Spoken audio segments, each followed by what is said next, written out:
أعوذ بالله من الشيطان الرجيم. بسم الله الرحمن الرحيم.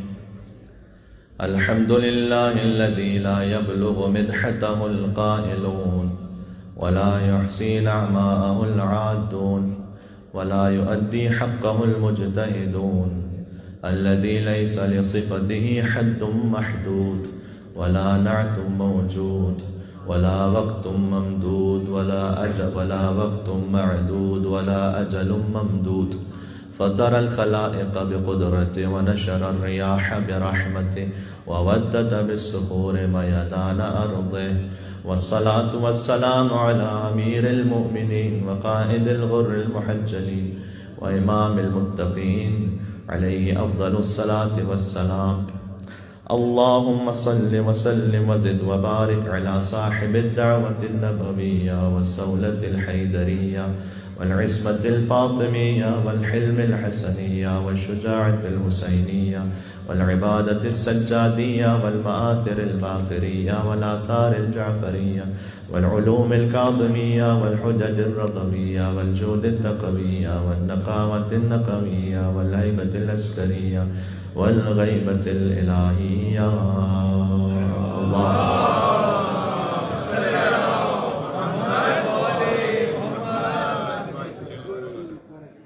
صلى الله على سيدنا ونبينا ومولانا محمد المصطفى بالقاسم محمد.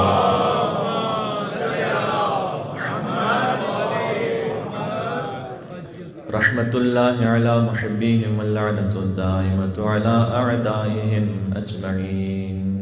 توسل ضمير المؤمنين علي بن أبي طالب عليه السلام. بسم الله الرحمن الرحيم. يا أبا الحسن يا أمير المؤمنين يا علي ابن أبي طالب يا حجة الله على خلقه يا سيدنا ومولانا، إنا توجهنا واستشفعنا وتوسلنا بك إلى الله وقدمناك بين يدي حاجاتنا يا وجيها عند اشفع لنا. اور مل کے تھوڑا یا وجیها عند اللہ اشفع. روزوں کی قبولیت کے عبادات کی قبولیت یا وجیها عند اشفع لنا عند اللہ. صلوات بر محمد و آل محمد.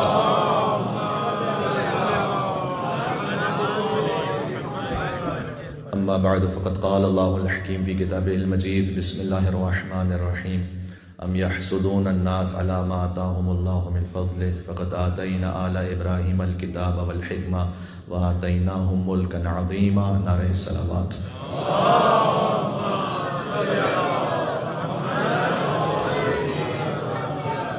مجلس شہادت ہے صاحب قبلتین وارث المشعرین ابو السیدین الحسن والحسین، جو دو سیدوں کا باپ ہے، جو سیدہ شباب اہل الجنہ کا باپ ہے. کیا فضیلت ہے علی ابن ابی طالب کی کہ جنت کے سرداروں پر واجب ہے کہ علی کی اطاعت کریں.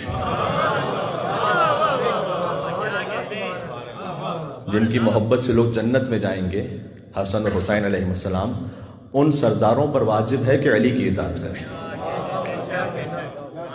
لہٰذا علی جنت سے ماورا ہے. جو خود میرے مولا نے فرمایا کہ علی نے پروردگار تیری عبادت نہ جہنم کے خوف سے کی ہے، جنت کی لالچ میں کی ہے. بل وجدتک اہل للعبادہ فعبدتک، تجھے لائق عبادت سمجھا ہے لہذا تیرے سامنے سر کو جھکایا ہے.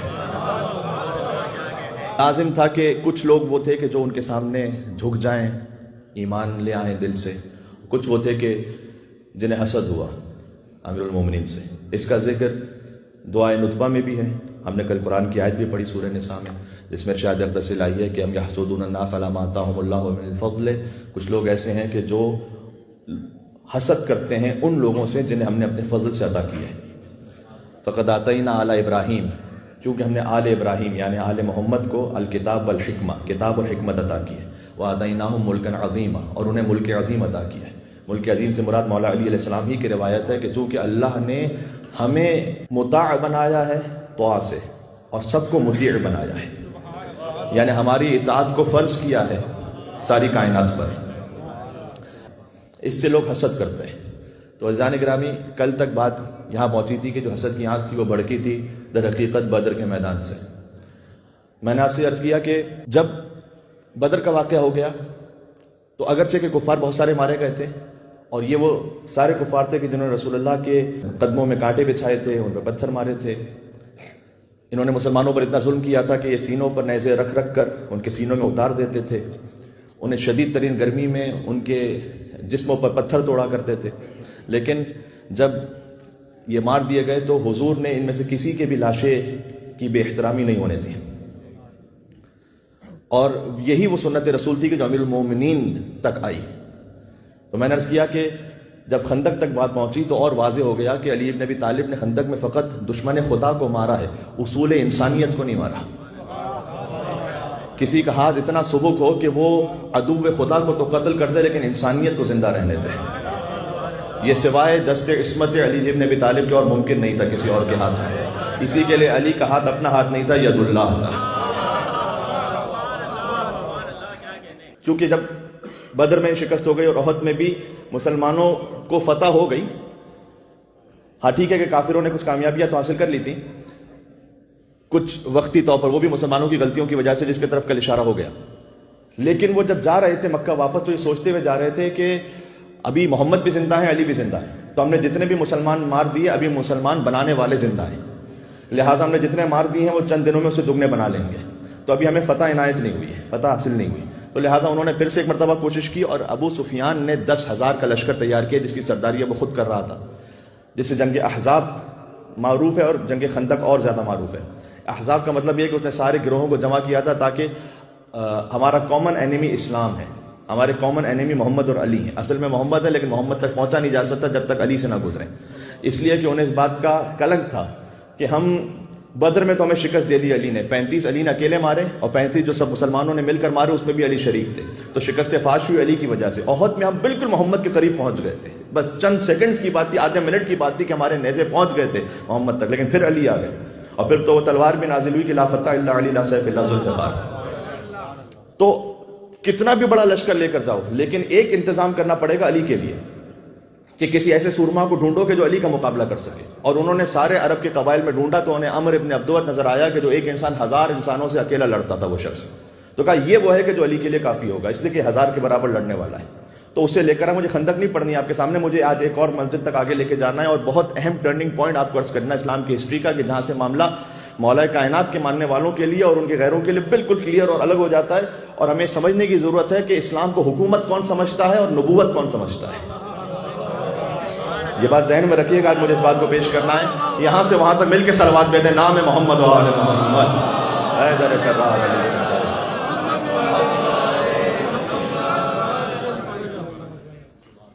تو میں بالخصوص یوتھ میرے داہنے بانے تشریف فرما ہے، میں ان سے گزارش کروں گا کہ جو آپ نے ہو سکتا ہے مدرسوں میں کچھ ہسٹری پڑھی ہو اس کو اس طرح سے بھی تھوڑا سا انالیسس کیجیے گا اور دیکھیے گا۔ اب وہ خندق میں آئے ہیں، خندق میں انہوں نے خندق کو عبور بھی کیا عمر ابن عبدود نے، میں نے کہا مجھے جنگ نہیں پڑھنی، اچھا جتنے بھی کافر ہیں وہ سب ان کا حزب بنا ہوا ہے نا، احزاب اس لیے کہتے ہیں، یعنی ان کی آپس میں ایک دوسرے کے ساتھ ریفیلیشن ہے اور وہ گروہ بنا کر آئے ہیں، تو وہ جو سارے کافر ہیں ان کی خواہش کیا ہے کہ عمر ابن عبدود جیت جائے، اور جو واقعی سارے سچے مسلمان ہیں اور سچے مومن ہیں ان کی خواہش کیا ہے؟ تو علی تمام صاحبان ایمان کی خواہشوں کا خلاصہ بن کر چلے، لہذا حضور نے فرمایا تھا کہ آج کل ایمان جا رہا ہے، کل اللہم صلی علی محمد وعلی محمد. تو آج کل ایمان کل کفر کے مقابلے میں جا رہا ہے. علی ابن ابی طالب علیہ السلام نے جب وار کیا اور عمرو ابن عبدود دوپارہ ہو گیا، تو یہاں میں نے کہا کہ علی نے عدو خدا کو مارا ہے لیکن انسانیت کو زندہ رکھا، اس لیے کہ عربوں میں دستور یہ تھا کہ 1 on 1 اگر کسی کی جنگ ہوگی تو قتل کر دیا جائے گا، تو جو مقتول ہوگا اس کا جو سارا اسلحہ ہے، اس کا جو سارا لباس ہے، اس کی جو قیمتی زرہ ہے، وہ سب اس مارنے والے کے حصے میں آئے گی، اور وہ اسے لے کر جاتا تھا اور اس میں کوئی عیب بھی نہیں سمجھا جاتا تھا. لیکن علی ابن ابی طالب، اس کی جو تلوار تھی، اس کا جو قیمتی خنجر تھا، اس کی جو بہت ہی بیش بہا قیمت زرہ تھی، اس کی طرف علی بولے ہی نہیں، دیکھا ہی نہیں. علی نے چھوڑا اور واپس پلٹے، اور حضور نے کہا کہ آج کے دن علی کی ایک ضربت ثقلین کی عبادت سے افضل ہے. سبحان اللہ، کیا خلوص ہے خدا کی قسم و ضربت میں کہ ایک ضربت ثقلین کی عبادت سے افضل ہے. ثقلین کسے کہتے ہیں؟ میں بچوں کے لیے کہتا ہوں، ثقلین یعنی سارے جن اور سارے انس. ضربت میں کتنا وقت لگتا ہے؟ میتھمیٹیشنز یہاں موجود ہوں گے، ایک ضربت کا حساب لگائیے، کتنے سیکنڈ لگیں گے؟ 3 سیکنڈ. جس کی زندگی کے 3 سیکنڈ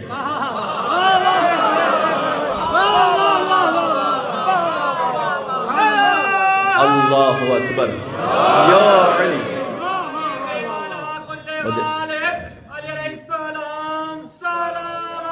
اللہم صلی علی محمد وعلی محمد. جس کی زندگی کے چند لمحے، چند سیکنڈز، وہ ہر انسان کی عبادت سے بھی افضل ہو، ہر جن کی عبادت سے بھی افضل ہو. جس کی ضربتوں کا عالم یہ ہو، اس کی نمازوں کا عالم کیا ہوگا؟ جس کی نمازوں کا عالم یہ ہو، ایک ایک سجدے کا عالم کیا ہوگا؟ آپ تصور فرمائیے گا. اس کی نیند کا عالم یہ ہے کہ ایک رات سو جائے تو مرضی پروردگار کا سودا کر لے. سبحان اللہ. تو میں عرض کرنا چاہ رہا ہوں کہ علی بن ابی طالب نے جب وہ ضربت اسے قتل کر دیا چونکہ عدو خدا تھا، لیکن بس اس کے بعد علی نے دیکھا ہی نہیں اس کی طرف، واپس پلٹے. تو جب عمرو ابن عبدود کی بہن آئی ہے تو اس نے قصیدہ پڑھا، عمرو کا نہیں، علی کا. حالانکہ مارا گیا اس کا بھائی، تو جو قاتل ہے، مقتول کی بہن نے قاتل کا قصیدہ پڑھا. آج ہم سے لوگ پوچھتے ہیں کہ تم کیوں کہتے ہو علی علی. عمرو ابن عبدود کی بہن نے آ کے کہا کہ تو بہت شجاع انسان تھا، تو بہت بڑا دلیر بہادر تھا، لیکن جنگ میں ایسا ہوتا ہے کہ ایک مار دیا جاتا ہے، ایک مار دیتا ہے. لیکن میں تیرے لاشے کو دیکھ کر یہ گواہی دے رہی ہوں کہ تجھے عرب کے شریف ترین انسان نے مارا ہے. سبحان اللہ، سبحان اللہ.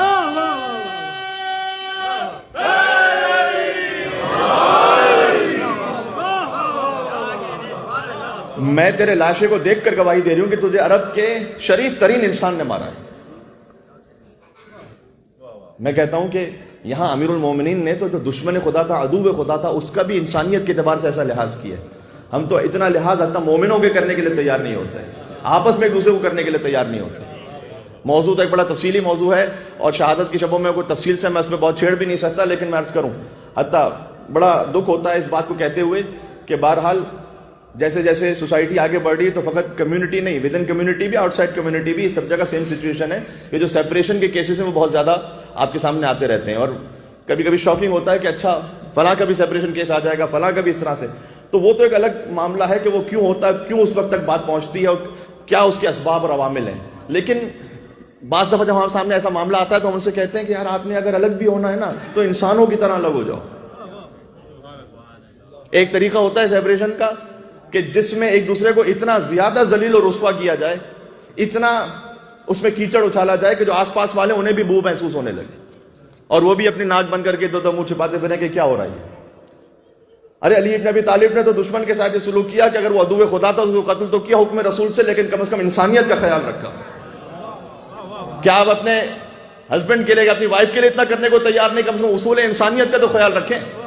اگر آپ نے الگ ہونا بھی ہے، اگر کوئی اور معاملہ بھی ہو گیا، کم از کم اتنا تو خیال رکھیں. جس نے آپ کے ساتھ 10 سال زندگی گزاری، 20 سال زندگی گزاری، کیا ضرورت ہے؟ کچھ باتیں ہو سکتا ہے صحیح بھی ہوں گی اس میں، یعنی ایسی کچھ آپ کہہ رہے ہیں وہ صحیح ہوں گی، غلط نہیں ہوگی، لیکن کیا ضرورت ہے جب آپ نے 20 سال زندگی گزار لی اور آخر میں آپ نے جدا ہی ہونا ہے، تو کیا آل محمد کے اخلاق کے ساتھ جدا نہیں ہو سکتے؟ یہ وہ باتیں جو ہمیں اہل بیت اطہار علیہ السلام کے اخلاق سے سیکھنے والی ہیں. اور پھر اس میں اتنا زیادہ جھوٹ بھی کہتے ہیں، اتنا زیادہ الزامات بھی لگاتے ہیں کہ واقعی یعنی دل دکھتا ہے. تو جس طریقے سے آداب ازدواج سکھلائے گئے، اس طریقے سے آداب طلاق بھی ہیں ایک طرح سے، اگرچہ کہ منفور ترین حلال ہے. یعنی ایک ایسا حلال ہے کہ جو سب سے ناپسندیدہ ہے، لیکن بہرحال ایک حلال عمل ہے، اس کو بھی ایک طریقے سے انجام دیجیے. ایک دوسرے کے ایسے در پہ نہ پڑ جائیں کہ پھر فائدہ کسی کو نہیں ہونے والا، فائدہ صرف وکیلوں کو ہونے والا ہے. اب میں نے اشارہ کر دیا، میں کسی تفصیل میں جاؤں اس کے. آپ سے بھی وکیل پیسے بھرتا ہے، اس سے بھی وکیل پیسے بھرتا ہے، فائدہ کسی کو نہیں ہونے والا. میں نے عرض کیا کہ میں شہادت کی مجالس میں اس سے زیادہ اور تفصیل میں نہیں جا سکتا تھا، لیکن کچھ باتیں تھیں کہ جو مجھے کہنا ضروری، جو میں نے بیان کر دی. تو بہرحال مولا کائنات نے وہ دست عصمت ہے کہ جو عدو خدا کو مارے لیکن جو اخلاق خدا ہے اس کو زندہ رکھے. سبحان اللہ. ہم سے کہا کہ تخلقوا باخلاق اللہ، تم بھی خدائی اخلاق اپنانے کی کوشش کرو. یعنی وہ ارحم الراحمین ہے تو تم بھی رحم کرنے والے بن جاؤ. وہ ستار العیوب ہے، تم عیب چھپانے والے بن جاؤ. 5 لوگوں کو واٹس ایپ پہ فارورڈ نہ کرو. اگر کسی کو کوئی پتہ چلی گیا ہے تو آگے فارورڈ نہ کرو، نہ باتیں آگے اس طرح سے کرو. وہ رزاق متین ہے، تم آگے بانٹنے والے بن جاؤ. وہ ارحم الراحمین ہے، رحم کرنے والے بنو. وہ غفور ہے، تم معاف کرنے والے بنو. یہ ہے خدائی اخلاق. اور جو اس کا کامل نمونہ بن جائے وہ مظہر صفات خداوندی بن جاتا ہے. اس کی آنکھیں پھر اس کی آنکھیں نہیں رہتی، عین اللہ بن جاتی.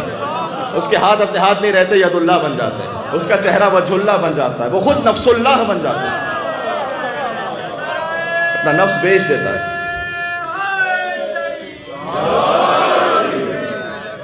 آگے جانا ہے مجھے، میرے ساتھ رہیے گا. خندق میں شکست ہو گئی انہیں، تو اب ابو سفیان کا حوصلہ ختم ہو گیا کہ بدر میں شکست، احد میں شکست، خندق میں شکست، سب کی وجہ ایک علی. لا تاخذوا لومۃ لائم قد وتر فیہ صنادید العرب فقاتل ابطالهم وناوش ذؤبانهم فاودع قلوبهم احقادا بدریۃ وخیبریۃ وحنینیۃ وغیرہن. دعائے ندبہ. یہ ایسا لطیف جملہ ہے جو مولا نے خود اپنے آپ کے لیے بھی کہا، اگرچہ کہ دعائے ندبہ میں مولا کو مخاطب کرتے ہوئے، لیکن نہج البلاغہ میں مولا نے خود اپنے آپ کے لیے بھی کہا لا اخذہ لومۃ لائم. اس کا مطلب کیا جانتے ہیں آپ؟ اس کا مطلب یہ ہے کہ ملامت کرنے والوں کی ملامت علی کو اللہ کے راستے سے ہٹا نہیں سکتی. یہ بات آپ نے پہنچی؟ ملامت کرنے والوں کی ملامت علی بن ابی طالب کو اللہ کے راستے سے ہٹا نہیں سکتی تھی.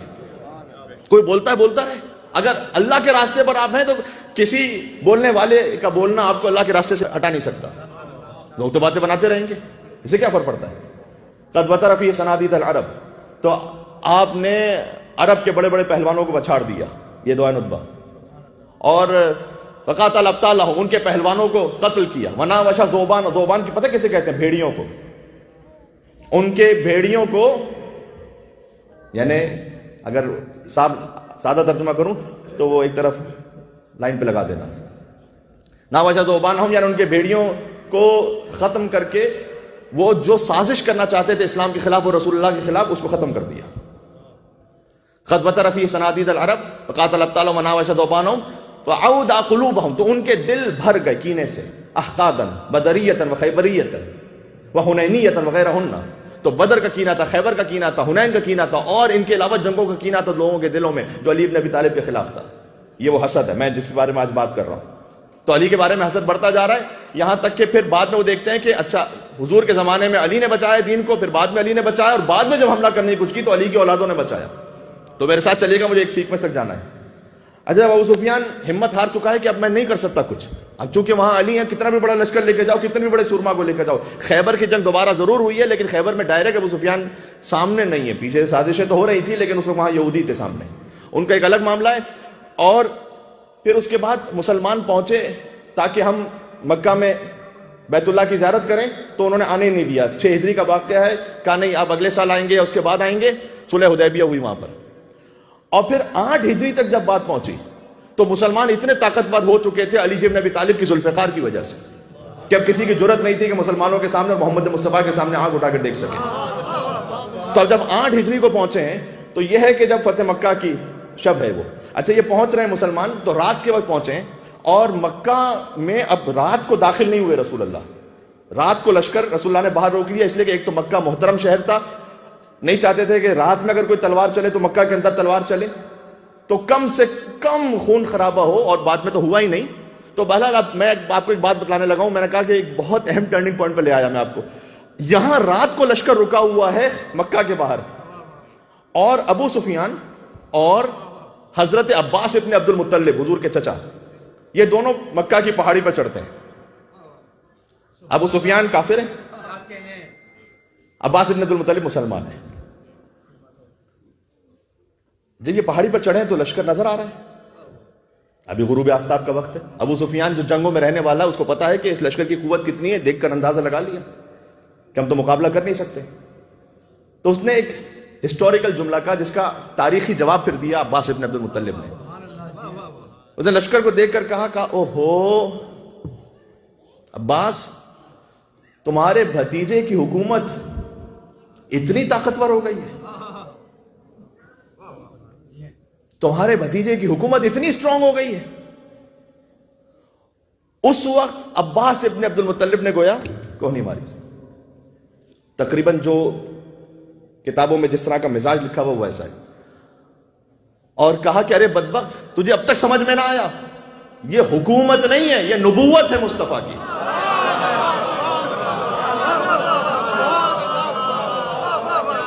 یہ ذہن میں رہے گا جملہ آپ کے، یعنی ایک سلوات بھیجے، میں اس کے بارے میں آگے سناتا ہوں کہ اس کی کیا اہمیت ہے۔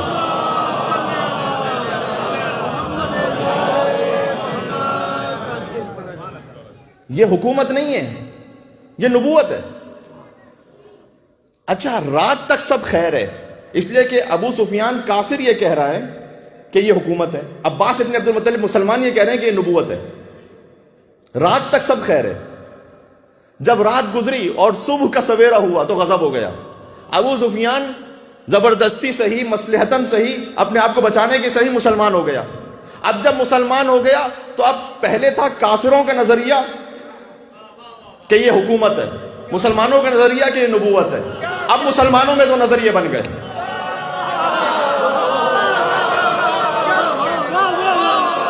بات سمجھو،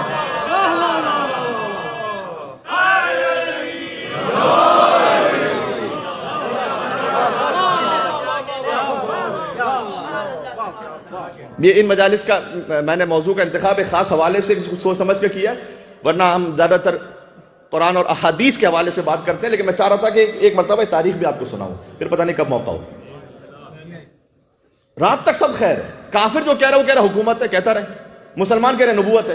صبح کو معاملہ مشکل ہو گیا، اس لیے کہ وہ جو مسلمان ہے، جو ظاہری طور پر بھی مسلمان بنا ہے، مولا کائنات نے نہج البلاغہ میں کہا واللہ ما اسلموا ولکن استسلموا واسروا الکفر، خدا کی قسم یہ مسلمان نہیں ہوئے تھے بلکہ زبردستی مسلمان بنائے گئے تھے۔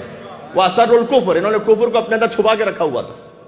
تو مشکل پتہ کیا ہے، رات تک جو ابو سفیان کافر ہے وہ سچ بول رہا ہے، وہ کہہ رہا ہے کہ حکومت ہے، صبح کو اب وہ منافق ہے تو اب سچ نہیں بول رہا، اب دل میں ہے کہ حکومت ہے، زبان پر ہے کہ نبوت ہے نا، اب معاملہ مکس ہو گیا ہے۔ اب کچھ لوگوں کے دل میں ہے کہ یہ حکومت ہے، لیکن زبان پر کیا ہے، یہ نبوت ہے۔ تو اب آپ حل کیسے کریں گے؟ ہاں، اب آپ کہاں جائیں گے کہ آپ کسی بھی مسلمان کو کہیے کہ تم حکومت والو، کہہ کر نہیں ہم تو نبوت والے ہیں۔ اب معاملہ تو مکس ہو گیا، یہ مشکل سمجھ میں آ رہی ہے کہ میں کیا کہہ رہا ہوں؟ جب تک کفر تھا تو معاملہ ٹھیک تھا کہ حکومت والے الگ، نبوت امامت والے الگ۔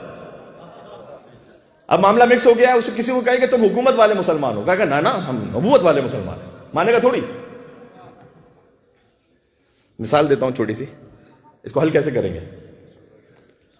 یہاں ماشاءاللہ اچھا خاصا اجتماع ہے، اب میں مثال دے رہا ہوں، کل مجھ سے پوچھ نہیں لیجیے گا کہ اگر اعلان ہو جائے مینجمنٹ کی طرف سے کہ کل یہاں بعد از مجلس ایک بڑا سا فیملی پیک بریانی اور باربیکیو کا ہر ایک کو نیاز میں ملے گا، اور $100 کنوینس کے لیے بھی ملیں گے آنے کے لیے۔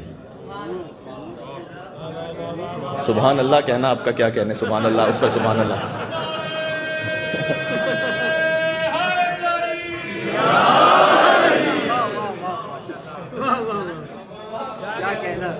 اب تک وہ موقع جس میں مجلس میں سب سے زیادہ میں نے خوشی دیکھی آپ کے چہرے پر وہ یہ تھی۔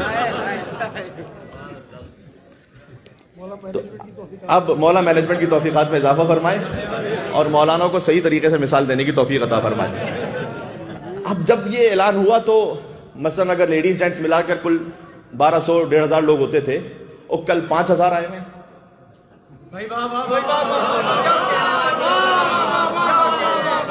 اچھا 5000 لوگ آئے ہوئے ہیں, کسی سے کہیے تم بریانی کے لائے ہو, کہے گا تھوڑی کہ میں آیا ہوں.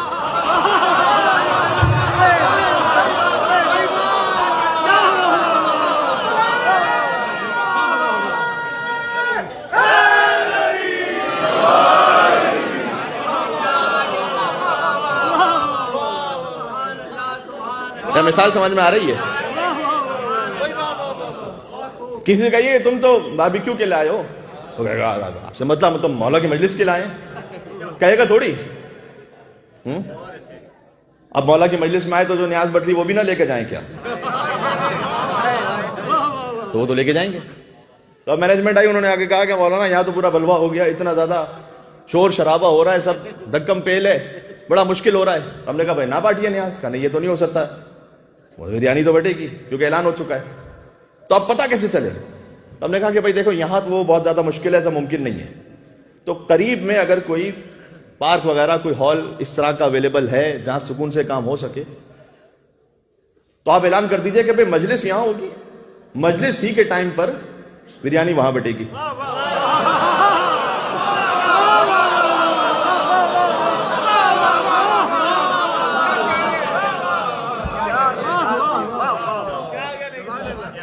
یا نعرہ حیدری کا حق تو بنتا ہے یہاں پر.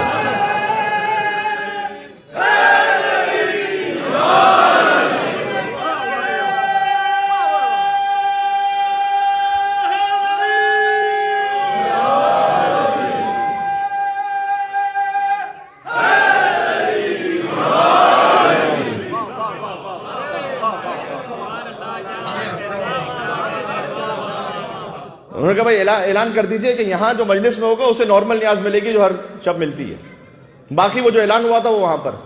تو اب جو ہے وہ مجمع جو ہے وہ چھٹ گیا, بہت آسان ہو گیا. کون کس کے لیے آیا تھا, بڑا آسان ہو گیا.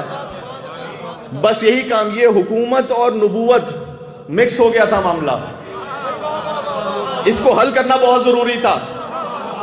یزید کے دادا ابو سفیان نے کہا تھا یہ حکومت ہے, حسین کے نانا مصطفیٰ کے مطابق نبوت ہے. کربلا میں حسین نے الگ کر دیا.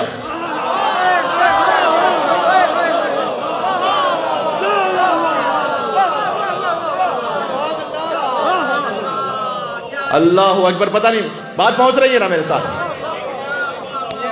یزید کے دادا ابو سفیان نے فتح مکہ کی رات میں کہا تھا یہ حکومت ہے. مصطفیٰ کا کہنا ہے کہ حکومت نہیں ہے, نبوت ہے, بعد میں امامت ہے. کربلا کے میدان میں الگ ہو گیا, اس لیے کہ حسین کہہ رہے تھے کہ میرے پاس میں سیدہ شباب اہل الجنہ ہوں, میں نواز رسول ہوں, میں جنت عطا کرنے والا ہوں, میں دوش رسول کا سوار ہوں, میرے پاس سب کچھ ہے, بس حکومت نہیں ہے میرے پاس.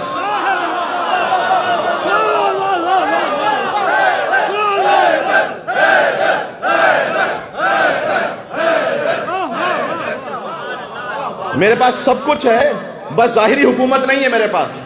یزید اس کے پاس وہ ظالم ہے, جابر ہے, قاتل النفس المحترمہ ہے, مولن بالفسق, اعلان فسق کرنے والا ہے, محرم عورتوں سے زنا کرنے والا ہے, قتل کرنے والا ہے.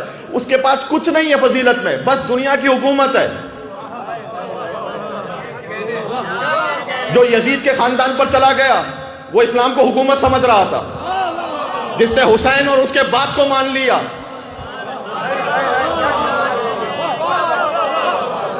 وہ اسلام کو نبوت سمجھ رہا تھا.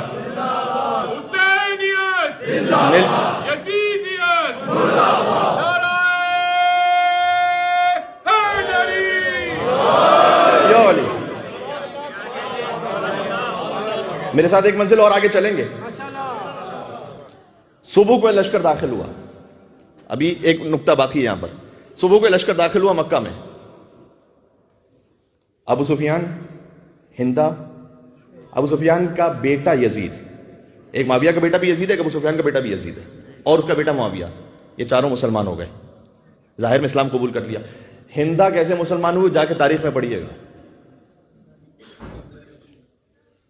ایک تاریخی واقعہ اس طرح سے ملتا ہے کہ اپنے چہرے پر نقاب ڈال کر آئی, یہ سمجھانے کے اور بتلانے کے لیے, یہ ظاہر کرنے کے لیے جیسے محمد کو بتانا چلے کہ میں کون ہوں. جس کے وسیع کی ذوالفقار نسلوں پہ دیکھ لے کے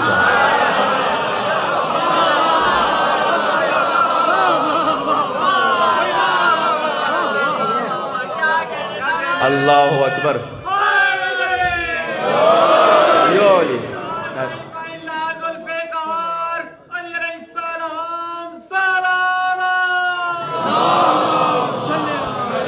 اللہم صلی علی محمد وعلی محمد. ایک سوال ایک محترم نے کل کیا, اس کا مجھے اشارہ بھی اور جواب بھی دینا تھا. وہ یہ کہ حضرت جب آپ یہ کہہ رہے تھے کہ حضور تک احد میں وہ اتنا قریب پہنچ گئے تھے کہ وہ پتھر بھی پھینک رہے تھے اور ان کے نیزے بالکل قریب تھے حضور کے, تو حضور نے اپنی تلوار کیوں نہیں چلائی؟ حضور کے پاس تلوار ہے نا, تو تلوار کیوں نہیں چلائی؟ بس عزیزوں, اس کا مختصر جواب یہ ہے کہ رحمت ہاتھ روک رہی ہے کہ وہ پتھر بھی پھینک رہے ہیں, تلوار نہ چلاؤ. رسالت پیر روک رہی ہے کہ میدان چھوڑ کے نہ جاؤ. لہذا حضور کھڑے بھی رہے, پتھر بھی کھاتے رہے. رحمت للعالمین کی رحمت اس بات کی اجازت نہیں دیتی کہ حضور تلوار چلائیں کسی پہ. یہ کردار ہے مصطفیٰ صلی اللہ علیہ وآلہ وسلم. لوگ ہم سے کہتے ہیں کہ تم علی کی بات کرتے ہو, بس علی کے بارے میں پڑھتے ہو, اللہم صلی علی محمد وعلی محمد. ارے آپ میدان میں اتنا رکیے تو صحیح کہ ہم آپ کو محمد بھی دکھلائیں کہ کیا ہے.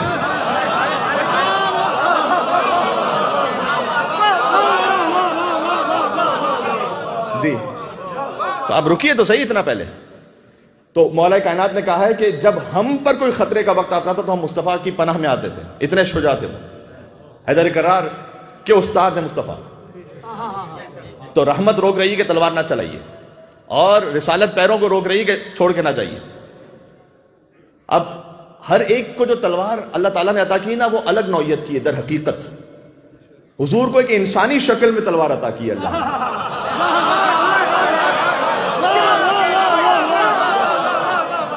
جو اب تک نہیں پہنچے, میں کہنا چاہتا ہوں کہ حیدر کی تلوار کا نام ہے ذوالفقار, اور مصطفیٰ کی تلوار کا نام ہے حیدر کرار.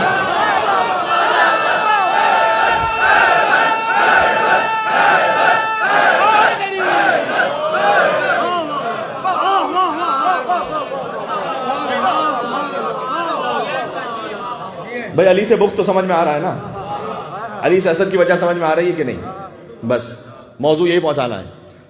تو اب جب وہ ہند آئی ہے تو وہ پہلے نقاب کو رکھ کر آئی, اور جب سامنے کلمہ پڑھ لیا حضور کے تو نقاب اتار کر تمسخر کے ساتھ ہنسنے لگی.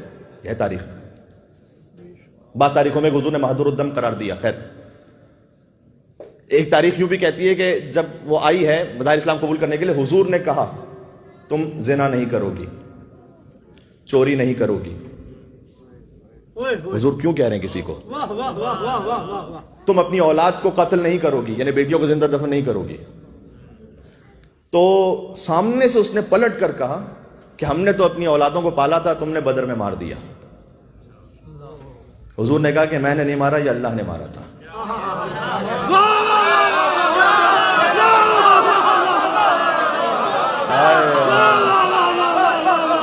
کیا کہنے آپ کے, کیا کہنے.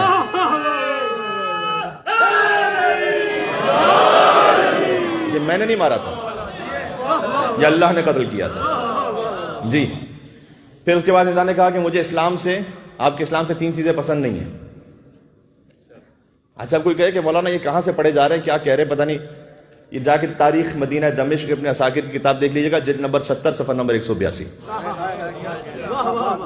ٹھیک ہے نا, پھر سے کہتا ہوں, جلد نمبر 70 صفحہ نمبر والیوم 70 پیج 182 ابن عساکر. اس نے لکھا وہاں پر, اہل سنت رائٹر ہے, اس نے لکھا کہ ہندہ نے کہا کہ مجھے 3 چیزیں پسند نہیں ہیں آپ کے اسلام میں. پہلا, رکوع پسند نہیں ہے مجھے. دوسرا, سر پر چادر ڈالنا پسند نہیں ہے. تیسرا, یہ جو کالا غلام کعبے پہ چڑھ کے چیختا رہتا ہے پسند نہیں ہے, یعنی بلال جو اذان دیتا ہے, یہ پسند نہیں مجھے. حضور نے کہا رکوع کے بغیر نماز ہوتی نہیں ہے, رکن نماز ہے. یہ چادر اللہ نے حجاب کے لیے رکھی ہے. جملہ تو ذرا سخت ہو جائے گا, لیکن میں بہت ادب احترام سے اپنی ماؤں بہنوں سے کہنا چاہتا ہوں جو اپنے سر پر چادر لینے کو تیار نہ ہوں. تو یہ کہا کس نے تھا, ذرا تاریخ میں دیکھ لیجیے گا. یہ میں امام بارگاہ کی بات نہیں کر رہا فقط, امام بارگاہ میں تو ہر ایک چادر پہن کے آ جاتا ہے. یہ میں آپ کی زندگی میں بات کر رہا ہوں.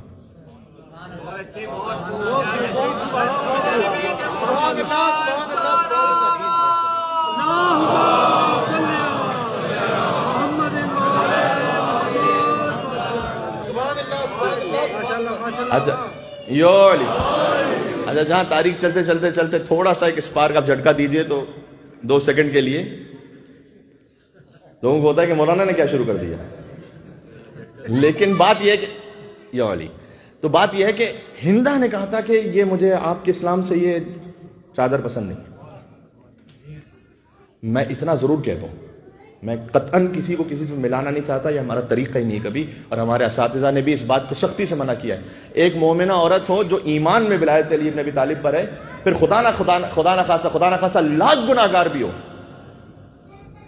وہ ایسی ہزاروں ان عورتوں سے افضل ہے. سبحان اللہ سبحان اللہ سبحان اللہ سبحان اللہ، کہ جو بظاہر کتنا بھی عمل کی پابند ہو لیکن دل میں علی بن ابی طالب کی ولایت کا نور نہ ہو.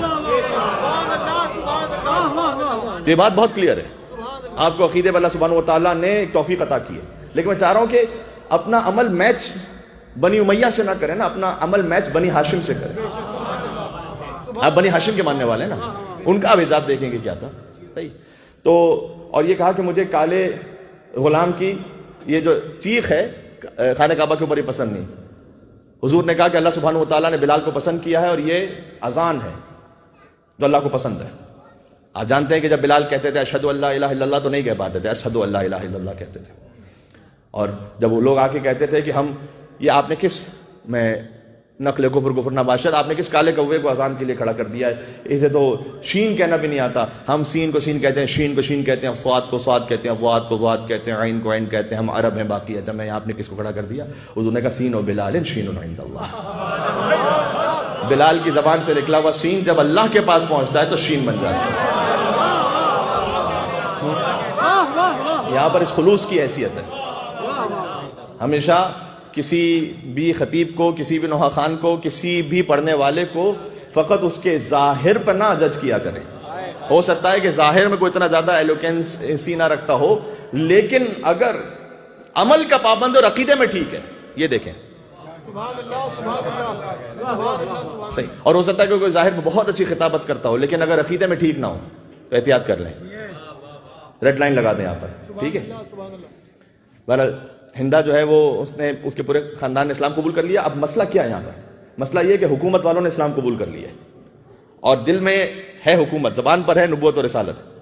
اور مشکل یہ ہے کہ یہ 8 ہجری کا واقعہ ہے اور رسول اللہ کے وصال کے 7 یا احتیاطاً کہوں 8 سال کے اندر 18 ہجری میں اب یہی خاندان حکومت پر ہے.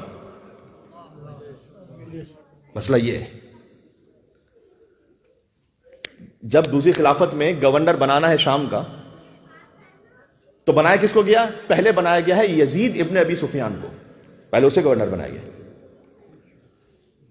اچھا میں یہ ایکسپیکٹ نہیں کرتا، ٹھیک ہے میں ایکسپیکٹ نہیں کرتا کہ آپ علی کو گورنر بنائیں گے،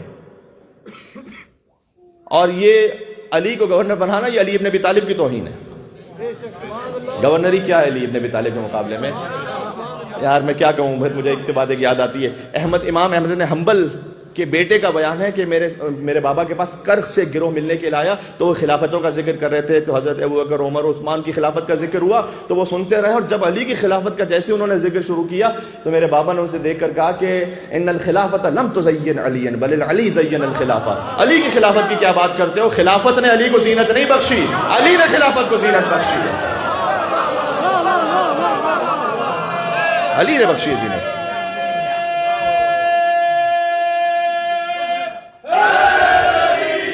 یا علی، میرے ساتھ چلیے گا آگے تو. علی نے خلافت کو یا علی. تو میں یہ ایکسپیکٹ نہیں کرتا کہ آپ جب گورنر بنائیں گے اپنی خلافت میں تو علی کو بنا دیں گے، علی کی تو یہ توہین. اور میں یہ ایکسپیکٹ بھی نہیں کرتا کہ آپ ابو ذر و سلمان و مرداد کو بنائیں گے، اس لیے کہ ہم جانتے ہیں کہ جس کی گورنمنٹ ہوتی ہے اس میں اپوزیشن والے کو منسٹر تو نہیں بنایا جاتا یا گورنر تو نہیں بنایا جاتا، یہ تو کسی اور گروپ کے ہیں. لیکن مجھے یہ بات سمجھ میں نہیں آ رہی ہے کہ وہ خاندان کہ جو ابھی وصال رسول سے 2 سال پہلے ظاہری طور پر مسلمان ہوا ہے اور کہہ رہا ہے کہ یہ حکومت ہے، جس نے اسلام کے 23 میں سے 21 سال ڈائریکٹ رسول اللہ سے جنگ کی ہے، جو لشکروں کے لشکر لے کر آیا ہے، کبھی 1000 کا لشکر، کبھی 3000 کا لشکر، کبھی 10,000 کا لشکر، جو مصطفیٰ کو قتل کرنے کے لیے اتنے قریب پہنچ گیا کہ علی نہ ہوتے تو ان کا کام ہو جائے، تو آپ کو ایسی کیا ضرورت پڑی کہ اسی خاندان میں تو آپ حضرت طلحہ کو بنا دیں، حضرت ابو عبیدہ جراح کو بنا دیں، حضرت زبیر کو بنا دیں، یہ آپ کے گروپ کے ہیں نا، آپ انہیں بنا دیجئے۔ اچھا اس کا معاملہ کیا ہے؟ چلیں آپ نے کسی سیاسی مصلحت کی وجہ سے بنا بھی دیا ہے، تو یزید ابن ابی سفیان 2 سال کے اندر وبا میں مر گیا، تو آپ کی جو پولیٹیکل مجبوری تھی وہ ہو گئی پوری، کہ آپ نے کہا ہم نے آپ کو آنر بھی کر دیا، تو اب تو کسی اور کو بنا دیں، کسی قابل احترام جو آپ کے مطابق صدر اسلام کی کوئی شخصیت ہے۔ تاریخ یہ کہتی ہے کہ جب ہندا کے پاس ایک بڑی تاریخ اسلام کی بڑی شخصیت کنڈولنس کے لیے آئی یزید ابن ابی سفیان کے مرنے پر، تو ماں کہ اگر اولاد ماری جائے تو اس کی کیا کیفیت ہوتی ہے، لیکن یہاں کچھ اور معاملہ تھا۔ اس نے یہ کہا کہ کاش معاویہ مارا جاتا، یزید نہ مارا جاتا، یہ تو ویسے ہی فارغ گھوم رہا تھا، وہ گورنر تھا، کاش وہ زندہ رہتا، یہ مارا جاتا۔ تو اس شخصیت نے یہ کہا کہ ہم آپ کو کمپنسیٹ کریں گے اور اسی کے بھائی کو اب گورنر بنائیں گے۔ اب مشکل یہاں پر یہ ہے کہ صدر اسلام کا جو پورا دور ہے نا، جس کو خیر القرون کہتے ہیں، یہ بیسٹ سینچری اسلام کی، اس میں اصحاب ہیں، مسلمانوں کے مطابق اصحاب ہیں، اصحاب کے بعد تابعی ہیں، اصحاب جنہوں نے رسول اللہ کو دیکھا، اب چاہے وہ 1 گھنٹے کے لیے دیکھا ہو، ان سے دین لے لیں گے آپ، 1 گھنٹے کے لیے بھی دیکھا ہو آپ ان سے دین لیں گے، کیونکہ وہ صحابی ہیں۔ جیسے پہنچانا چاہتا ہوں جملہ پہنچے، بعد از وفات رسول بغض علی میں یہ کام کیا گیا کہ سارے صحابیوں کو مجتہد بنا دیا گیا۔ بغض علی میں یہ کام ہوا کہ سارے صحابی مجتہد ہیں۔ ہم یہ نہیں کہتے کہ ہم اصحاب کو مانتے نہیں ہیں، ہم اصحاب کو مجتہد نہیں مانتے، صحیح؟ مجتہد کا مطلب کیا ہے؟ جو انہوں نے کیا وہ خطا اجتہادی ہو گئی، اب ہر چیز کو کور دے دیا گیا خطا اجتہادی کا، علی کے مقابلے پر ہے خطا اجتہادی، انہوں نے من تدوین حدیث کر دی خطا اجتہادی، اجتہادت غلطی ہو گئی ایک، تو انہوں نے کور دے دیا ایک۔ اب اس پہ ہمیں بہت بڑا اعتراض ہے کہ آپ ہم سے یہ ایکسپیکٹ کریں کہ ہم جو دین لیں، تو جو صحابہ کرام سے دین مل رہا ہے آپ ہمیں پابند بنائیں کہ ہم وہ دین لیں۔ کیوں دین لیں ہم وہ؟ دیکھیں میں وہی بریانی والی مثال کو آگے بڑھا دوں 1 منٹ کے لیے۔ میں نے 60 منٹس تقریر کی، ایک شخص میری تقریر میں 59 منٹس اور 50 سیکنڈ پر آیا، اور 10 سیکنڈ بعد میں ممبر سے اتر گیا، تو جو سب سے آخر میں آیا تھا وہی سب سے پہلے گھوما اور بریانی لے کے جانے لگا۔ یار مجھے خدا کی قسم اس کے بریانی لینے پہ کوئی اعتراض نہیں ہے، آپ اسے نیاز لے لیجئے، لیکن میری تقریر پر اسے کمنٹ نہ لیجئے۔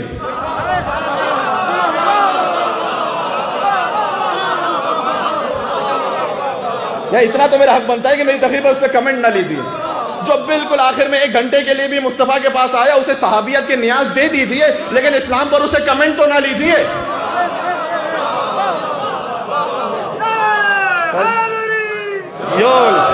بس میں ختم کر رہا ہوں بات کو، ختم کر دی میں نے بات۔ تو اب ہم دین یہاں سے نہیں لے سکتے۔ مشکل یہ ہوئی کہ صحابی، ان کے بعد صحابی جنہوں نے ان کو دیکھا، رسول اللہ کو تو نہیں دیکھا لیکن اصحاب کو دیکھا، وہ ہو گئے تابعی، اور جنہوں نے تابعی کو دیکھا کسی صحابی کو نہیں، وہ تبع تابعی۔ یہ 100 ایئرز کا زمانہ ہے، یہ 100 ایئرز کی پوری بنی امیہ کی حکومت ہے۔ اب اس میں جو تفسیر لکھوائی جا رہی ہے وہ کون سی تفسیر ہے؟ اس میں جو تاریخ لکھوائی جا رہی ہے وہ کون سی تاریخ ہے؟ اس میں تو وہ تاریخ ہوگی کہ بدر میں مصطفیٰ محمد مصطفیٰ صلی اللہ علیہ وسلم نعوذ باللہ من ذالک وہ حملہ کرنا چاہتے تھے، ابو سفیان کے لشکر کو لوٹنا چاہتے تھے۔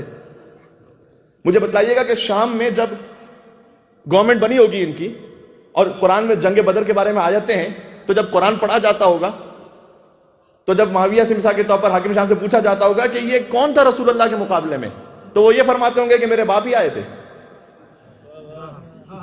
ہاں، جب یزید سے پوچھا جاتا ہوگا نہیں ہمارے جد اعلیٰ تھے کہ جو رسول اللہ کے مقابلے میں گئے تھے۔ تو بھئی تاریخ تو وہ بن رہی تھی کہ جو بغض علی پر جس کی بنیاد ہو۔ اس لیے جب علی ابن ابی طالب کو شہید کیا گیا تو لوگ یہ پوچھتے تھے کہ علی کا کیا کام تھا مسجد میں۔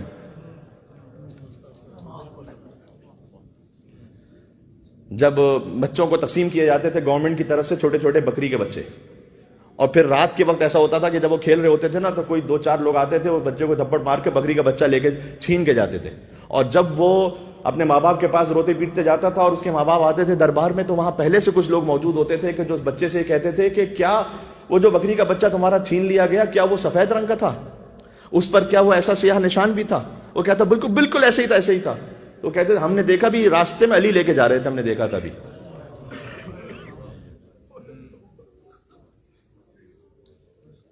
اب وہ بچہ کیا کہے گا, وہ بچہ کیا سمجھے گا؟ میری آپ سے ایک ریکویسٹ ہے, جب بنی امیہ کے نمک خار بغض علی پر اپنے بچوں کو پالتے رہے, آپ کو کیا کرنا چاہیے؟ آپ کو کیا کرنا چاہیے؟ آپ کو اپنے بچوں کو ولایت علی ابن ابی طالب پر پالنا چاہیے, حب علی پہ پالنا چاہیے. یہ بنیاد ہے دین کی. تو 100 سال تو انہی کے پاس گورنمنٹ رہی ہے, اب سب کچھ وہیں اسی ہاتھوں سے. ہمارا معاملہ یہ ہے کہ ہم صحابہ کرام رضوان اللہ تعالی علیہم اجمعین کا بعض تاریخی حوالوں سے, اور ظاہر ہے کہ ہمیں حکم دیا گیا ہے کہ ہمیں امن عامہ کا بھی خیال کرنا ہے. ہم احتراماً بہت سی باتیں نہیں کہتے, لیکن ہم سے آپ یہ مجبور نہ کریں کہ ہم دین بھی انہی سے لیں. ہمیں دین لینا ہے فقط اس سے نہیں کہ جو چند گھنٹے رسول اللہ کے ساتھ رہا. اچھا, میں بالکل ایک آنےسٹ آپ کے سامنے کھول کے بات کرتا ہوں. خلفائے راشدین میں سے پہلے خلیفہ اور چوتھے خلیفہ برادران اہل سنت کے مطابق وہ سب سے زیادہ رسول اللہ کے ساتھ رہے. یہ بات ہوئی کہ بھائی پہلے کون مسلمان ہوا, کون اسلام لے کر آیا, تو وہ جھگڑے غصہ حل کیا گیا کہ وہ بوڑھوں میں وہ لے کر آئے, بچوں میں یہ لے کر آئے, چلو معاملہ یوں حل کیا گیا, لیکن شروع سے ساتھ ساتھ ہے. تو ان دونوں کی سب سے زیادہ حدیثیں ہونی چاہیے رسول اللہ کے ساتھ یا نہیں؟ تو ہونی چاہیے. تو ان سے تو چند 100 کے علاوہ ملتی نہیں. اور وہ جو 2.5 سال حضرت ابو ہریرہ رہے رسول اللہ کے ساتھ, ان سے 7,000 کے قریب حدیثیں ہیں. تو یا تو یہ اتنے زیادہ قابل تھے کہ جو 2 خلیفہ اسٹینڈرڈ کے لوگ تھے ان سے بھی زیادہ یہ قابل تھے,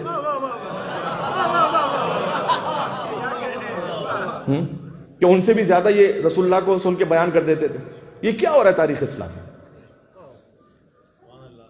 اور پھر جب میں نے کہا نا, بس میں نے بات پہنچا دی, اس حسد اور بغض کا نتیجہ شام میں اس طرح سے نکلا کہ حدیث مینوفیکچرنگ کمپنی انلمیٹڈ جو حاکم شام کے زمانے میں قائم ہوئی, وہاں تک بات پہنچی کہ وَمِنَ النَّاسِ مَن يَشْرِي نَفْسَهُ ابْتِغَاءَ مَرْضَاتِ اللَّهِ وَاللَّهُ رَءُوفٌ بِالْعِبَادِ, کہ انسانوں میں سے ایک ایسا ہے کہ جو اپنے نفس کو بیچ دیتا ہے, بستر سالل پر سو جاتا ہے. تاریخ میں جا کے دیکھیے گا, بعض مفسرین نے یہ قول نقل کیا کہ یہ آیت ابن ملجم کی شان میں نازل ہوئی ہے.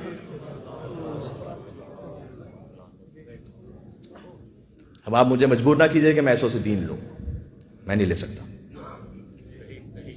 میں دین اس سے لوں گا جس کے لیے رسول اللہ نے سند دی ہے. علی مع الحق والحق معی, اللہم ادر الحق حیثما دار. میں دین لوں گا اس سے کہ جیسے قرآن نے امام مبین کا ہے, قرآن نے جیسے امام مبین کا, میں دین اس سے لوں گا. اِنَّا نَحْنُ نُحْيِي الْمَوْتَ وَنَكْتُبُ مَا قَدَّمُوا وَآثَارَهُمْ وَكُلَّ شَيْءٍ أَحْصَيْنَاهُ فِي, آئے تو سب کو یاد تھی, آپ نے ہلکا پڑھا اسے. امام مبین کون ہے امام مبین؟ اچھا اس آیت کا ذرا غور کیجئے گا, میں منزل مصائب پہ جا رہا ہوں کہ ہم یقیناً ہم ہی مردوں کو زندہ کرتے ہیں. وَنَكْتُبُ مَا قَدَّمُوا وَآثَارَهُمْ, تمہارے اعمال کو بھی لکھتے ہیں جو تم بھیجتے ہو, اس کے آثار کو بھی لکھتے ہیں. یہ بہت بڑی بات ہے. دیکھیں آپ کے اور میرے عمل تو ہمیں پورا وہ بھی یاد نہیں ہوگا کہ ہم نے کون کون سے اعمال کیے ہیں, اس کا اثر تو کسی کو بھی نہیں پتا. میں جہاں تقریر کر رہا ہوں نا,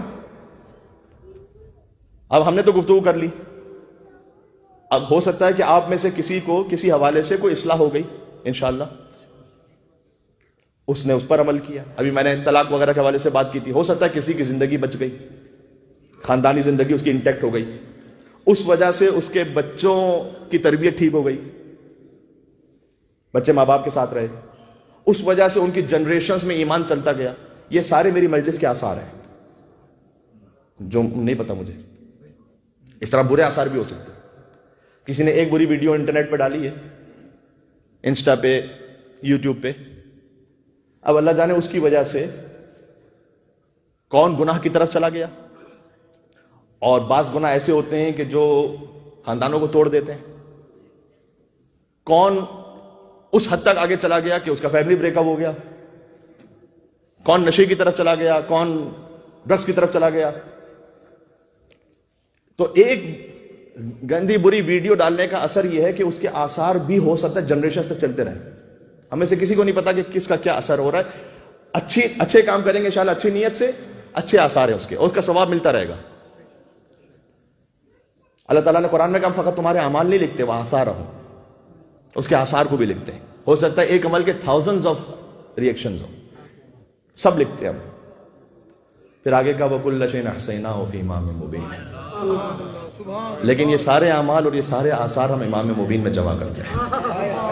امام مبین جانتا ہے, مجھے امام مبین سے دین لینے دو. بات واضح ہو رہی ہے. جب یہ آیت نازل ہوئی تھی تو عالم اسلام کی دو بڑی مقتدر ہستیاں وہ آئیں اور انہوں نے آ کر رسول اللہ سے پوچھا من هو الامام المبین, کون ہے امام مبین؟ کیا یہ انجیل ہے؟ یہ تاریخ میں. پہلے اس سے پوچھا کیا یہ تورات ہے؟ وہ تورات. کیا یہودیوں سے محبت ہے واقعا کہ امام مبین کو بھی کہا کہ پہلے یہ تورات ہے؟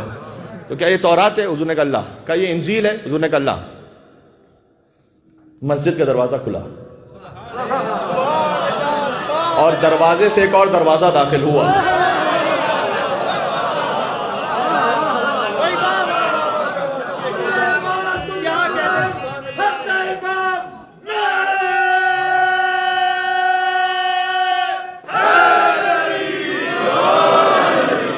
بات ختم ہو گئی عزیزوں.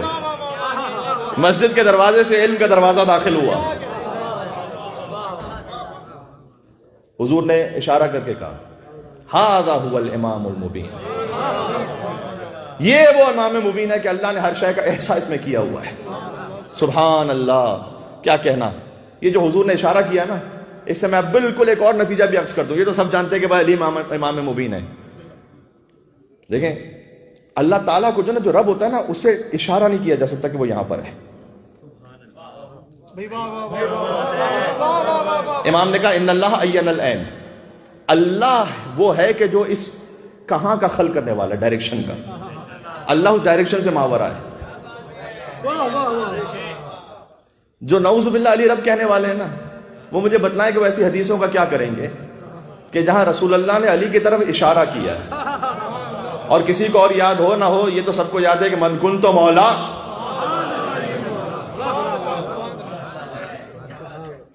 یہ بالکل ایک الگ سی بات تھی جو میں نے کہا بات آ جائے. اللہ کی طرف اشارہ نہیں ہوتا, رب کی طرف اشارہ نہیں ہوتا. علی رب نہیں ہے, علی رب کا بندہ خاص ہے. سبحان اللہ. بات واضح ہو گئی عزیزوں. بس ایک حیدری پرزور نجف رضا نعرہ لگائیں, میں جا رہا ہوں منزل مسائل پر.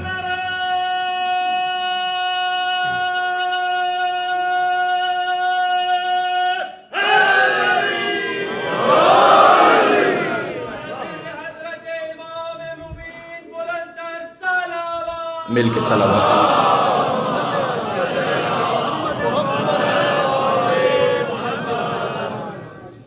اتنا گزارش کر دوں, یا علی رب تو نہیں ہے, لیکن رب تک پہنچنے کا واحد راستہ علی ہے. یہ بات ذہن میں رہے گی. 8ویں امام کی روایت ہے, کسی نے امام کے پاس آ کے کہا تھا کہ مولا میں نے منت مانی ہے, میرا فلاں کام ہو گیا, تو میں خدا کی خدمت میں یہ ہدیہ پیش کروں گا. امام نے ہاتھ آگے بڑھایا,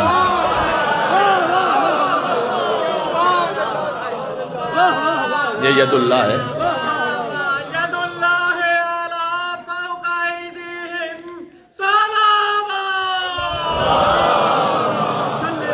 کیا بات ہے. بات واضح ہو گیا. یہ بچوں کے نعروں کی تعداد بڑی بڑھ گئی ہے, یہ خوشائند بھی ہے, اور آہستہ آہستہ جب وہ آتے رہیں گے مجلس میں تو سیکھتے بھی رہیں گے کہ کس موقع پر کون سا نعرہ اور کب لگانا ہے انشاءاللہ سے.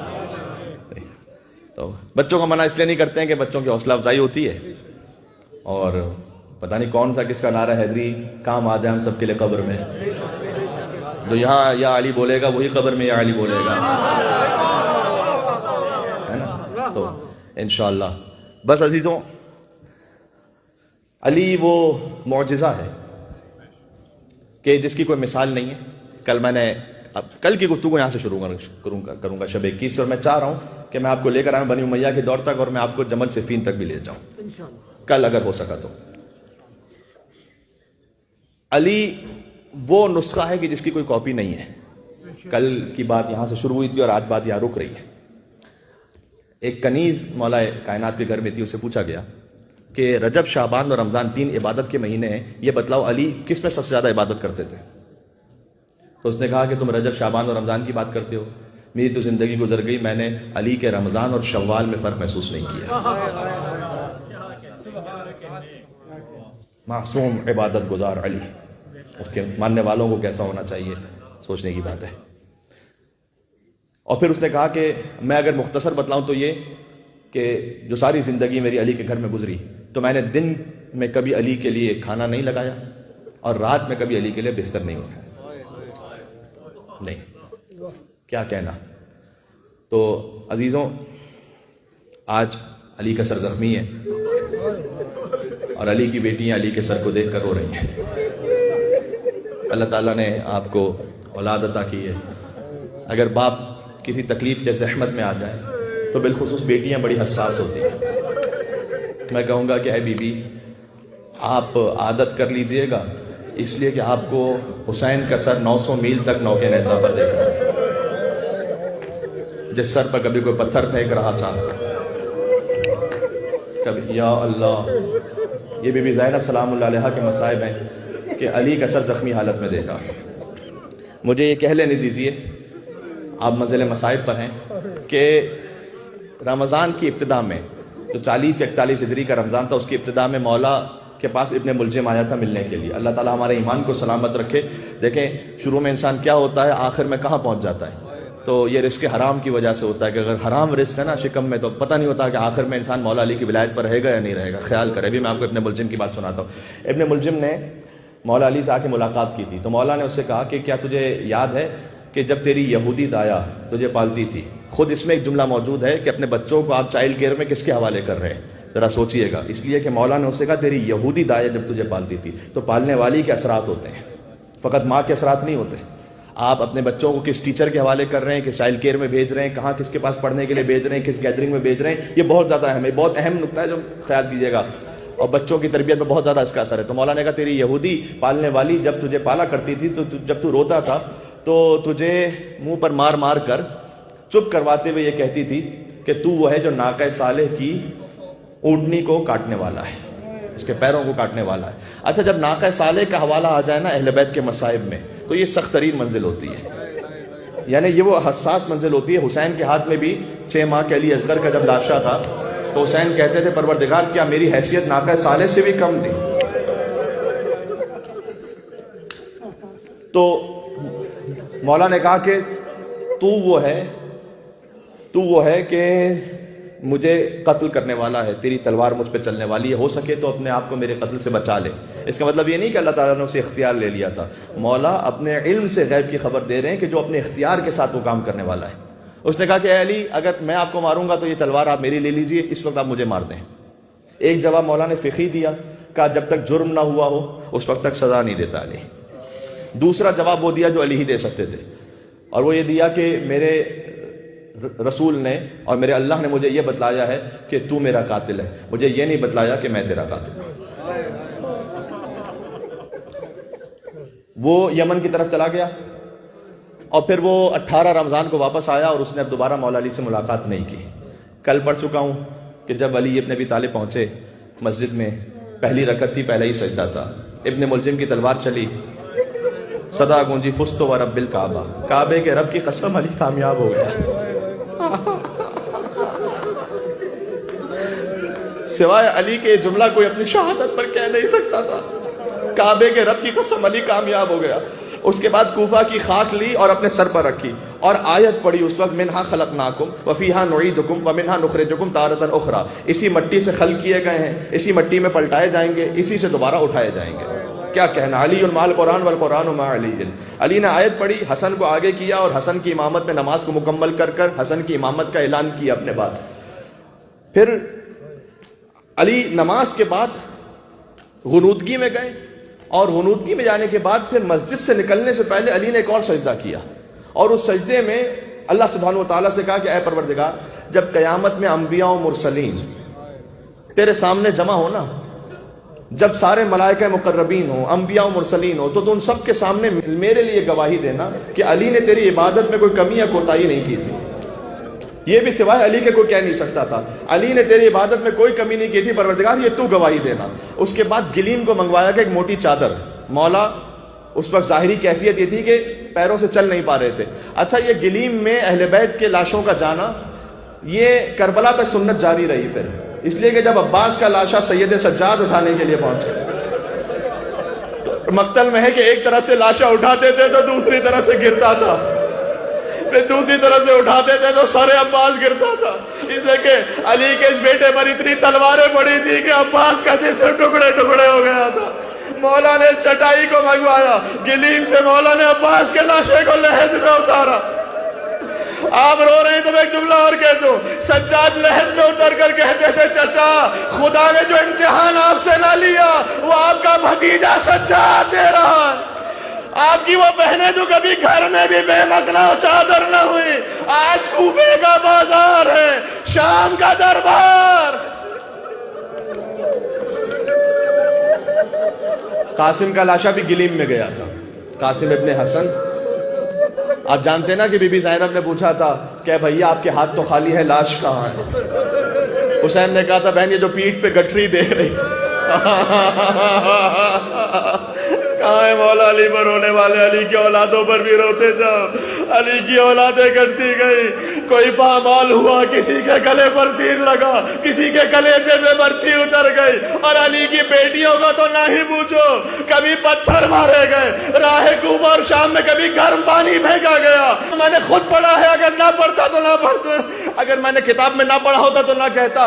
شام کے جب شہر میں قافلہ داخل ہوا تھا نا تو یہودیوں کے محلے میں بی بی زینب کو لے کر گئے تھے اور اعلان کرتے جاتے تھے اس کے باپ نے تمہیں خیبر میں مارا تھا، آؤ بدلہ لینے کے لیے. یہ علی کو نہیں مار سکتے تھے تو علی کی بیٹیاں کو مارا، کبھی علی کی بیوی کو دربار میں مارا.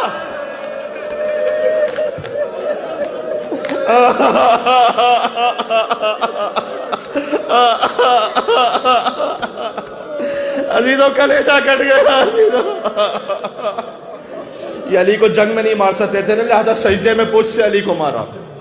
اور پھر گلیم میں مولا علی علیہ السلام ابھی مسجد سے باہر آئے تو صبح کو آسمان کو دیکھا اور کہا صبح کے آسمان تو بھی گواہ رہنا، تو نے کبھی علی کے اٹھنے کا انتظار نہیں کیا، علی نے تیرے طلوع ہونے کا انتظار کیا. سبحان اللہ. پھر کہا کہ واللیل اذا عسعس والصبح اذا تنفس، رات کی قسم جب وہ چلی جائے پھر قرآن کی آیت پڑھی، اور صبح کی قسم جب اس کی روشنی چھا جائے. اپنی زندگی کو رات سے تشبیہ دی، اپنی شہادت کو دن سے تشبیہ دی.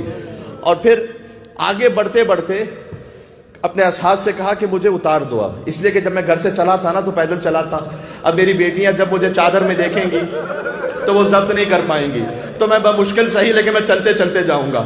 اور علی حسن اور حسین کے سہارے سے تھوڑا تھوڑا سا آہستہ بڑھ رہے تھے اور اصحاب پیچھے پیچھے گریا کرتے جا رہے تھے اور علی تسلی دیتے جاتے تھے کہ گریا نہ کرو، علی دنیا کے غموں سے آزاد ہو رہا ہے، بس گریا نہ کرو. بس علی جو سب کو روک رہے تھے، جب مولا کی نگاہ بی بی زینب پر پڑی چیخ مار کر علی نے گریا کیا اور کہا اے کوفے والو 20 سال بعد یہ تمہارے شہر میں آئیں گی، میری بیٹیوں کا خیال رکھنا، جب یہ چادر مانگے تو بیٹیوں کا چادر. جزاک اللہ. غم علی میں رونا ہے، خدا کسی غم میں نہ رونا ہے سوائے غم علی و حسین کے. اللہ جانے پھر کون اگلے برس زندہ رہے گا. آپ کی حاجات پوری ہو، وہ علی تو مشکل کشائے کائنات ہے. آج علی کا سر زخمی ہے، خون جاری ہے. علی سے اصحاب ملنے کے لیے آئے، علی سے اصحاب ملنے کے لیے آئے. حجر بن عدی نے ملاقات کی. آج میں اصحاب کا پڑھ رہا ہوں، کل اہل بیت کی وصیتیں پڑھوں گا. حجر بن عدی ملاقات کے لیے آئے تو مولا نے حجر سے کہا کہ تمہاری کیا کیفیت ہوگی اس وقت جب میرے بعد تم سے کہا جائے گا کہ علی سے بیزاری کا اعلان کرو.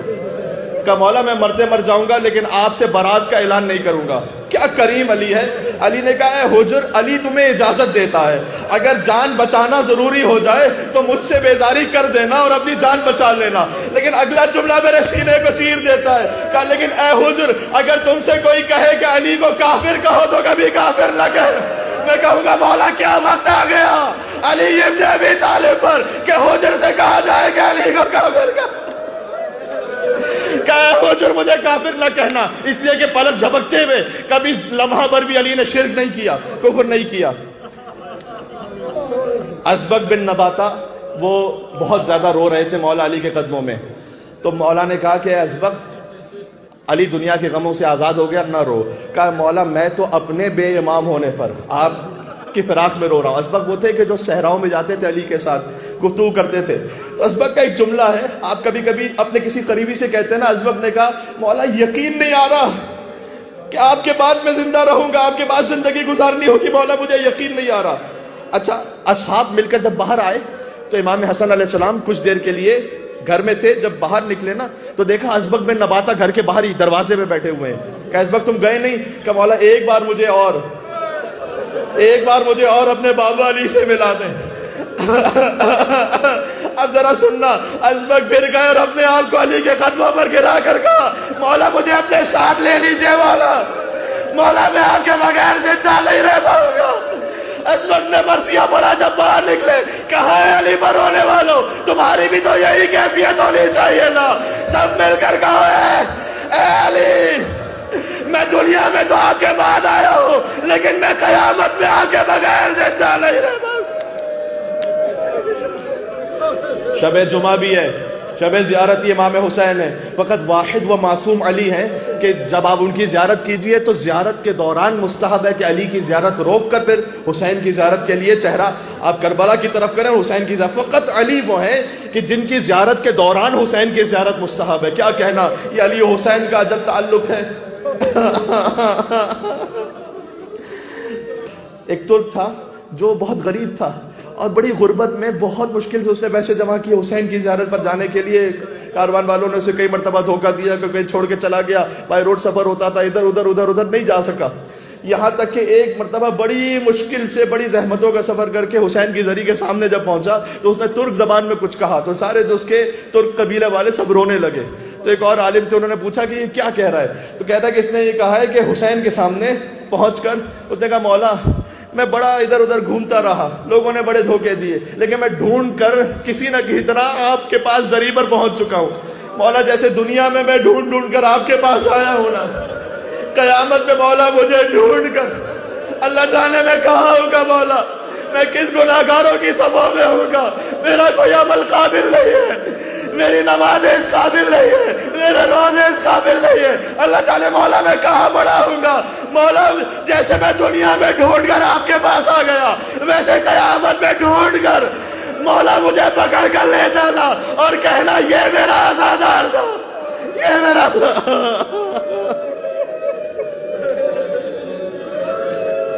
ازبق بن نباتہ جب گھر سے باہر نکلے تو پھر اصحاب نے پوچھا، آخری صحابی نا ازبق جنہوں نے مولا علی سے ملاقات کی، کہا علی کی کیفیت کیا ہے؟ کہا علی کا چہرہ زرد ہے اور علی کے چہرے پر ایک زرد پٹی بندھی ہے، لیکن میں پہچان نہ سکا کہ پٹی زیادہ زرد ہے یا چہرہ زیادہ زرد ہے.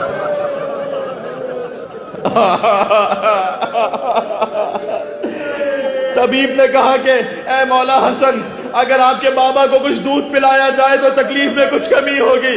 امام حسن بیت الشرف سے باہر آئے. عزیزو یہ ہے اصل ماتم کا جملہ. کوفہ کے چھوٹے چھوٹے یتیم بچے دودھ کا جام لے کر اپنے گھروں سے آئے ہوئے تھے، آ کر کہتے تھے آقا حسن آپ کے بابا نے ساری زندگی ہمیں دودھ پلایا تھا، آپ کے بابا نے ساری زندگی ہمیں پالا تھا، آج ہم اپنے حصے کا دودھ لے کر علی کی خدمت میں آئے ہیں. یتیم بچے فخر سے کہتے تھے ہمیں یتیم نہ کہو، ہمارا باپ علی ابن ابی طالب. اب یہ بچے واقعی بھی یتیم ہونے والے ہیں، اب علی رخصت ہونے والے ہیں. آخری جملہ میں آ گیا، آپ کی صدائیں بلند ہو گئی.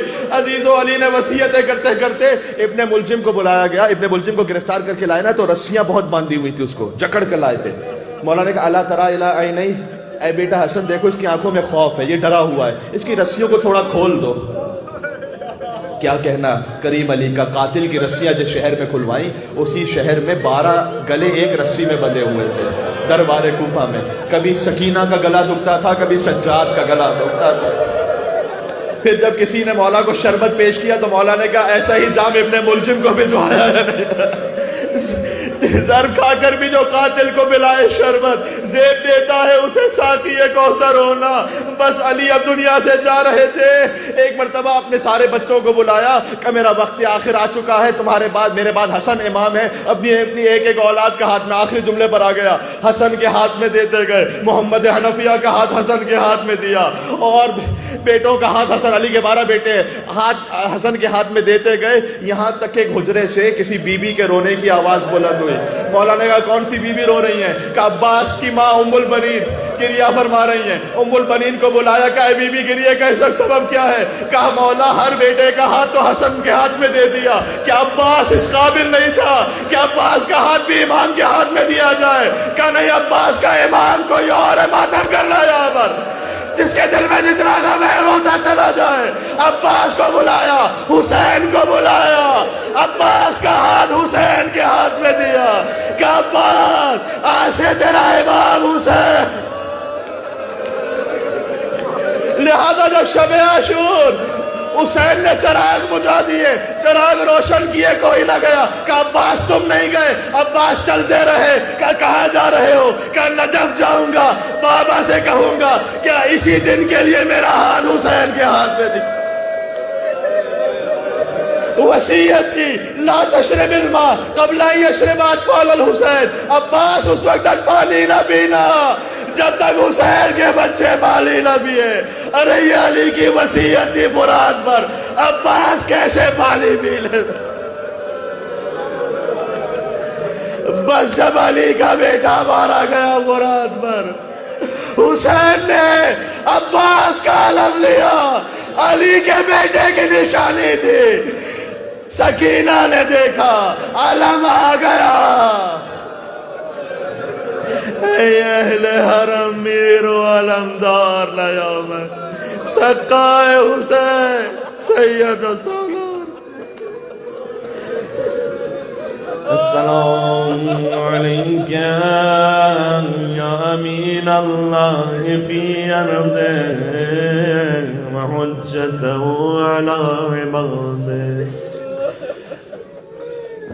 یا من لسنی امیر المومنین یا علی ابن ابی طالب یا حجت اللہ علی خلقہ۔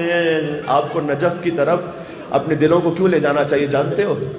شام غریبہ علی کی پوتی نے بھی پوچھا تھا جب تماچے لگ رہے تھے نا، تو حمید ابن مسلم نے آگ بجھانا چاہیے آگے بڑھ کر، کیا نصیب ہے علی کی بیٹیوں کا، تو بچی پیچھے ہٹ گئی۔ یہ میری ماؤں بہنوں کے لیے سبحان اللہ کیا درس ہے، کہ میں آل محمد سے تعلق رکھتی ہوں، کوئی نامحرم میرے جسم کو ہاتھ نہیں لگا سکتا۔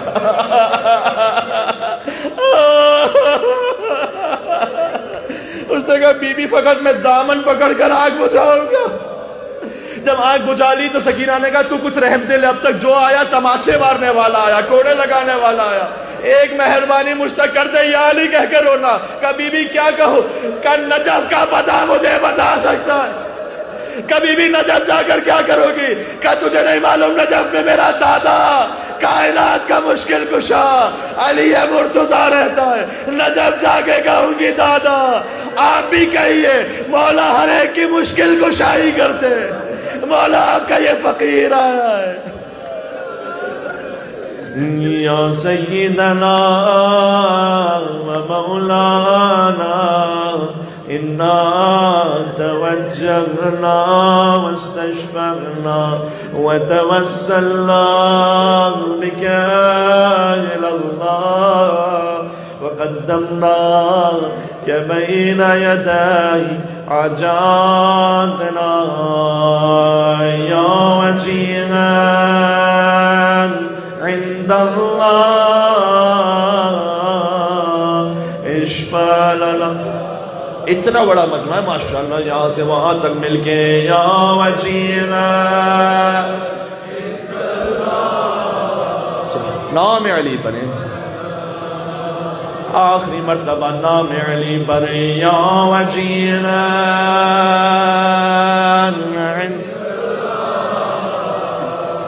اشفع لنا عند اللہ۔